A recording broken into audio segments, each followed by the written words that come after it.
Greetings from eMedi News and Heart Care Foundation of India. Welcome to the show Chat with Dr. KK. Today we are going to have a chat with Professor Dr.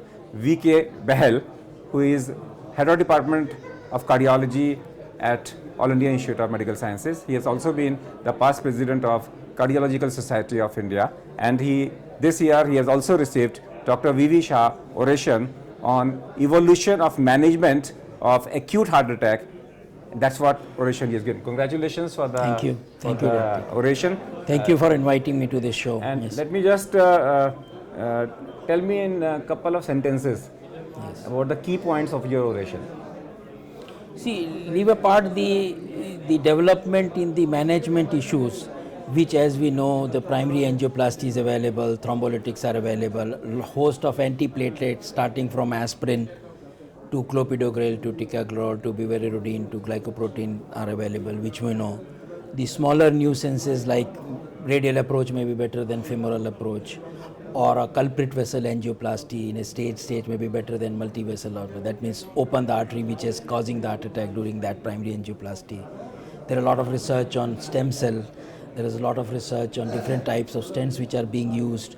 There are different type of thrombectomy devices, because we know the coronary thrombus occludes the artery. So if we can take rid of this thrombus by aspirating or mechanical devices, that may do good. Future research is going to be on preventing reperfusion injuries. We open the artery, we reperfuse the myocardium. That saves 50% of the myocardium scar. If we can prevent the reperfusion injury, every good thing comes with a bad thing. No?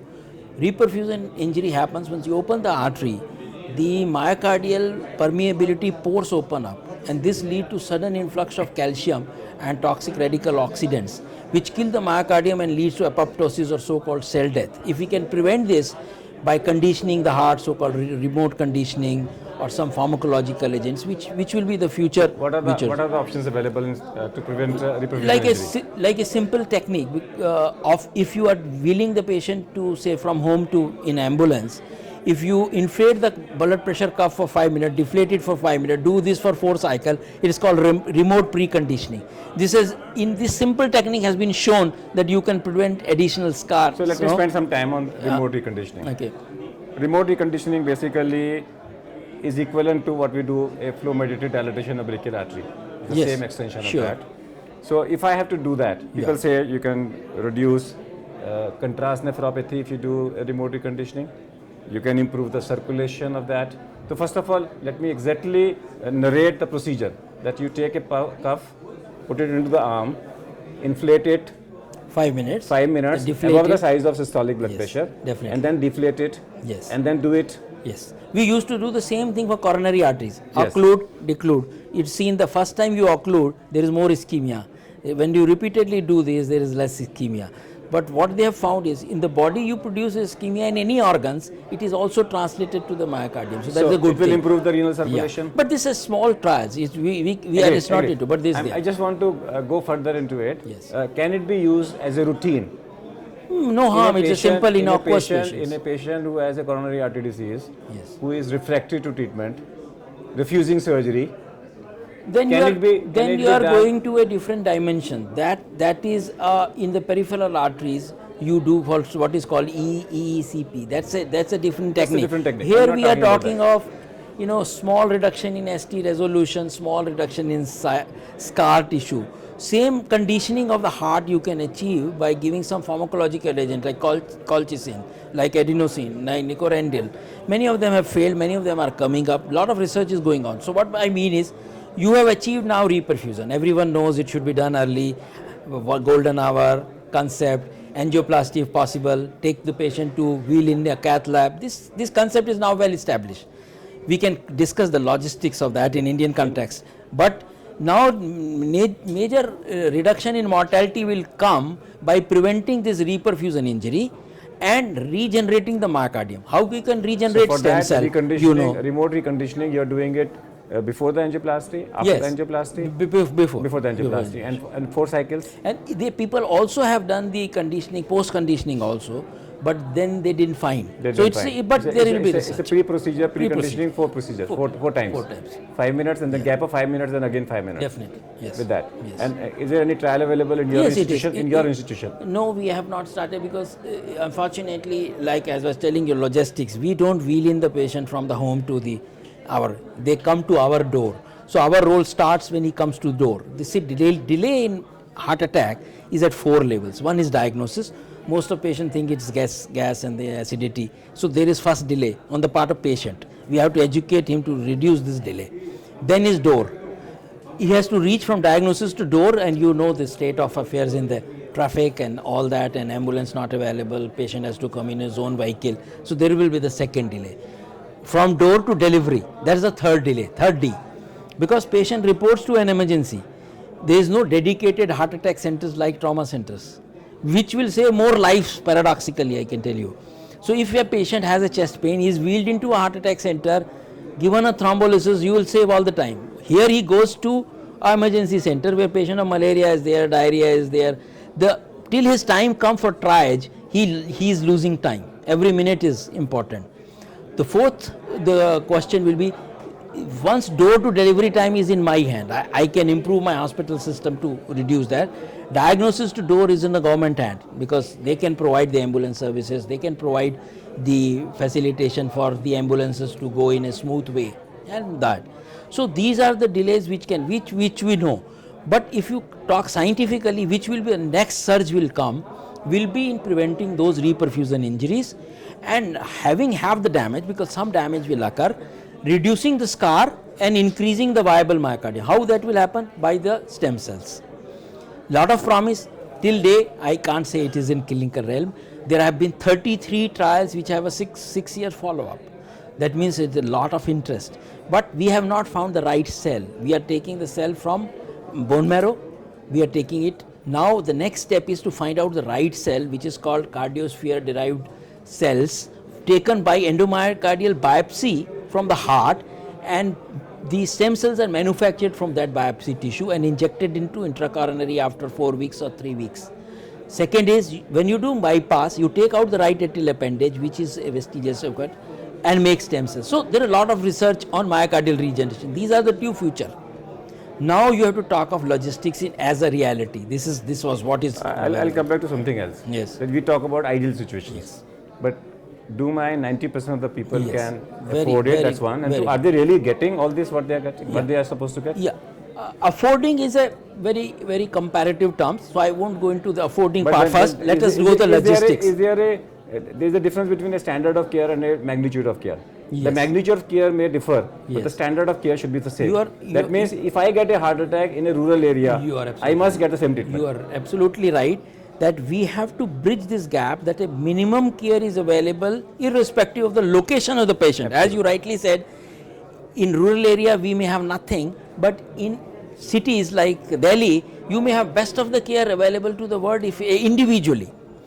But we have to bridge this gap between so-called Bharat and India. Absolutely. And for this, all stakeholders, be they physician, be they voluntary organization, be they corporate hospitals, be they industry, be it public at large, be it government, they all have to put their efforts so that these delays can be reduced. Now, the second part is, then we have to set our standard of so-called cost effectiveness. Suppose I say the primary angioplasty in the trials have been shown to be better than thrombolysis. That does not mean that if you cannot do a stenting, you should not do a thrombolysis. Because if you do a thrombolysis, you will save lives, you will reduce the scar. Maybe it is to a less magnitude as compared to stents. So that's where the question of minimum care comes. Okay, I cannot afford a drug-eluting stent in all patients of myocardial infarction, but I can afford a bare metal stent. Go ahead and do that. I cannot afford a bare metal stent, but I can afford a balloon. So do a plain balloon angioplasty. This will be better than doing a thrombolysis. You can't afford any angioplasty, do a thrombolysis. Thrombolysis, fibrin-specific agents will be better. You can't afford it, give streptokinase. Streptokinase is very cheap. It can be afforded by all with our healthcare standards. It can be given free of cost to any person who is coming to, even in All India Institute, if a person comes with myocardial infarction, we give him streptokinase as a minimum treatment. So those are the things which we have to see. If you will be surprised, or you must be knowing that Kerala chapter of Cardiological Society of India has done a beautiful registry called ACS registry, and they have published it in European Heart Journal, a 25,000 patient registry. The data at the least, if I put it mildly, are worrying. 1/5 of the patient in that registry, this is coming from a state which has the lowest infant mortality rate, which is the highest literacy rate, which has one of the longest life expectancy rate. 1/5 of the patient received thrombolysis wrongly in patients of non-ST elevation myocardial infarction. Half of the patient did not reach within 60 minutes of chest pain to the hospital, which is the standard recommended. 1/3 of the patient did not get thrombolysis, that means door to needle time was more than 30%.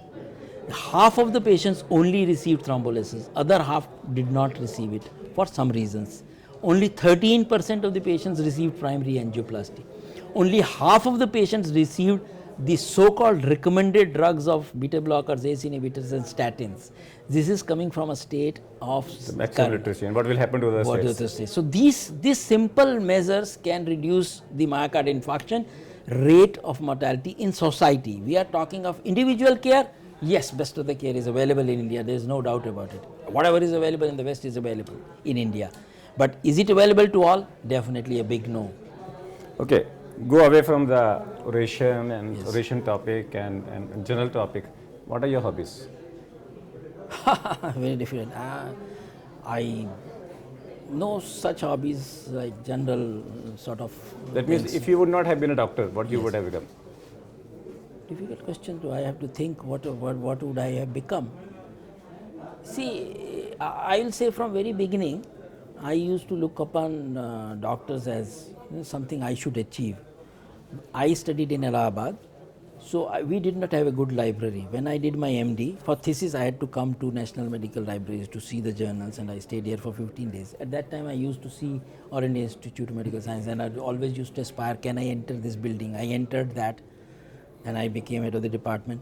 So all my thought processes are only in the field of medical sciences, surprisingly. So you never, I never thought of anything else. Okay, if you are the health minister of the country for a day, what changes you will bring in cardiovascular prevention program?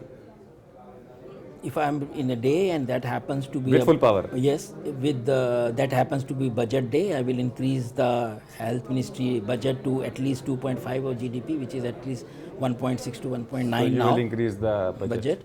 And then start providing, looking after the what can we offer to all, as I say, minimal standard of care. I am an advocate of cost effectiveness. Trial may have shown after a heart attack, if ejection fraction or LV function is low, you should receive ICD. But I do not offer these my patients whom apparently I look cannot afford, because if I tell him that this is a device, if you apply, he thinks that he has not got the best treatment. So I do not, even if I have to speak not the whole truth, I will not offer. You behave like Krishna and not Ram. Maybe you can tell, but I think every one of us should do that, because hope is very important for the patient. The negative thoughts patient doesn't want to see. He also knows he has a heart attack, he may die. But if I can give him a glimmer of hope that okay, you do, like they used to say when exercise came for patients of coronary artery disease, that there is a big list of no's. Don't smoke, don't drink, maybe don't eat non-veg diet or high fat diet. Don't, so many don'ts were there. Don't eat ice cream, don't do this, don't do that. Exercise came as a positive thing. Do walk. Do this, do walk. So patient has something to look forward to. He has enough of negative. So those small things happen. So my last thing is that cardiopulmonary resuscitation today has become simple. Hands only CPR, no mouth-to-mouth resuscitation. Do you feel that it should be advocated at a big level in the country? No doubt about it. With 25 lakh people dying every year? No doubt about it. See, but we are far. We are talking of. We have so many basic things to take care of. Like what prevents a hospital from having a heart attack center? You have to just designate an area where all patients of chest pain are coming with the same facilities. But there are so many things you have to look after. these are bigger society challenges. Who tells you what are there are channels now which are showing medical programs. What are the symptoms of heart attack? Most of the people still, even in cities, think no, gas hai, this will vanish, and you have lost the time. So there are many small things. A tablet of aspirin, say a tablet of aspirin, reduces mortality as much as streptokinase does. I'm not saying don't combine the two, but I'm giving you example. So have patients been told just take a chewable tablet of aspirin? So what Dr. Bahl has said is that the basic awareness which can be created in the community is that if you're suspecting a heart attack, chew a tablet of 300 milligram aspirin. It is as good as giving a clot dissolving therapy. If you cannot give a clot dissolving therapy, you must give an aspirin. Even if you want to give a clot dissolving therapy, it has to be preceded by a chewable aspirin. I'll say give both, but yes, at least both. So we thank our guest Dr. Bahl for joining us in the show. Thank you for inviting me. And that's all for today. We'll come back with one more show. Till that, goodbye. Thank you.